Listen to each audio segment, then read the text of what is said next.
এইমাত্র আমরা যে আমপোড়া আমের শরবতের যে মশলাটা হবে, মশলাটা আমি করে নিলাম। মশলাটা কিছুই নয়, গোটা জিরা আছে, এতে একটা গোটা শুকনো লঙ্কা আছে, একটু গোলমরিচ আছে, আর একটু আমি এর সঙ্গে মৌরি দিয়েছি, অল্প করে দিয়েছি। পুরোটাই হালকা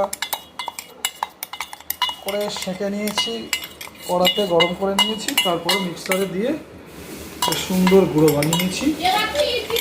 এইটাকেই আমরা পরিমাণ মতো পাল্পের সঙ্গে মিশিয়ে ফাইনালি শরবত। আমটা এখনো পুড়ছে।